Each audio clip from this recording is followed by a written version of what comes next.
Hello বন্ধুরা, দেখো তোমরা একটা জিনিস আজকে তোমাদের দেখাই। এটা আগেও দেখিয়েছি। এতদিন পিসিমা রান্নাঘরে আসেনি, শুয়েছিল শরীর খারাপ বলে। পাখিগুলো আসেনি। যেই আজকে পিসিমা রান্নাঘরে এসছে, ঠিক পাখিগুলো বুঝতে পেরেছে, ঠিক চলে এসছে কিচিরমিচির কিচিরমিচির করে। আর আরেকদিন আমি একদিন মাত্র এসেছিলো, সেদিনকে বৃষ্টি হচ্ছিল খুব। আর আমি সেদিনকে খাবার দিয়েছিলাম বন্ধুরা, কিন্তু খাইনি, চলে গেছে রাগেতে। পিসিমা আসতেই দেখো ঝাঁক বেঁধে সব চলে এসছে খেতে। মানে কি আশ্চর্য, ওরা ঠিক বুঝতে পারে যে কে কীরকম। কিন্তু আমরাও তো কই পাখিকে তাড়াই না।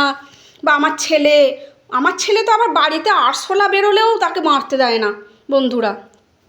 বিশ্বাস করবেন না, একটা আরশোলা, টিকটিকি, মাকড়সা, বিছে, আমাদের বাড়িতে পুরনো বাড়ি তো সব কিছুই বেরোয়, কিন্তু আমার ছেলে একদম মারতে দেয় না। আমরা তো মারিই না।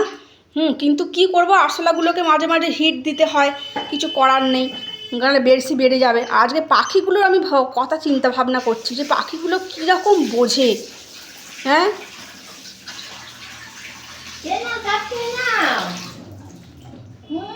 কি আশ্চর্য, এতদিন আসেনি। আজকে যেই পিসিমা রান্নাঘরে ধরে ধরে এসছে, অমনি ঠিক ঠিক বুঝতে পেরেছে।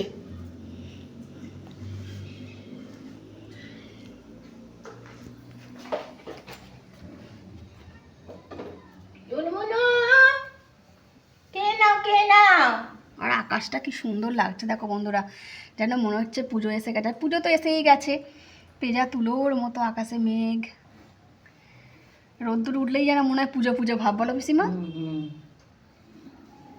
ও কি জঙ্গল হয়েছে। আমাদের বাগান থেকে সেই পঙ্কুটা শিউলি ফুলের চারা নিয়ে গিয়ে বসিয়েছিল তো, কি হতো শিউলি ফুল পরে রে কুম্পা চবি টবি সব ফুটিয়ে নিয়ে যায়।